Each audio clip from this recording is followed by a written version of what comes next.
कहाणी शीतला सप्तमीची. या गोष्टीचे गंमत म्हणजे ही कथा शिळा सप्तमी म्हणून प्रसिद्ध आहे, पण खरे नाव शीतला सप्तमी आहे. शीतला हे देवीचे नाव आहे. शिळे अन्न खायची प्रथा उगाच पडली. शिळे अन्न खायची गरज नाही तसा कथेत कुठेही उल्लेख नाही. काही शब्दांचे अपभ्रंश असे मजेशीर असतात. बायका स्वयंपाकाला किती कंटाळत असाव्यात हे यावरून लक्षात येते. बैलालाही पोळ्याच्या दिवशी आराम देतात, कृतज्ञता व्यक्त करतात. सर्व कामांना कधीतरी सुट्टी असते, पण स्वयंपाकाला, घरकामाला मात्र कधी सुट्टी नसते. घरातील कोणीही एक दिवस सुद्धा घरातल्या बाईला म्हणत नाही की आजचा दिवस आम्ही सगळे काम करतो, तू आराम कर. अत्यंत उपेक्षित पण महत्वाचे असे हे काम आहे. त्यात काय, घरीच तर असते असे जे लोक म्हणतात त्यांच्या बुद्धीची कीव करावीशी वाटते.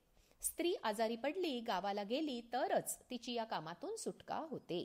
कहाणी शीतला सप्तमीची कथा अशी आहे की तळ्याला पाणी लागावे म्हणून राजाने स्वतःच्या नातवाचा बळी दिला आणि तळ्याला पाणी लागले.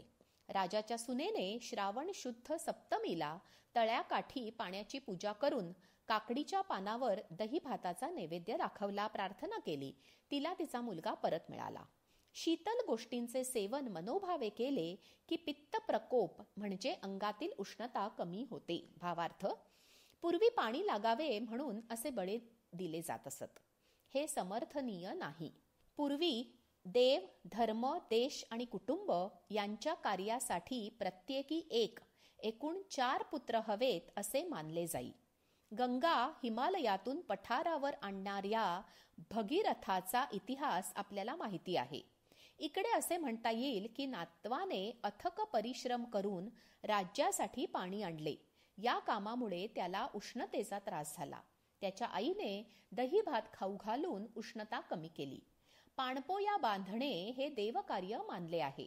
जिथे पाण्याचे दुर्भिक्ष्य आहे तिथे हे पुण्याचे काम मानले जाते. आताच्या काळात असे करणे संयुक्तिक ठरेल. खरे कार्य करायचे असेल तर आडभागात जायला हवे.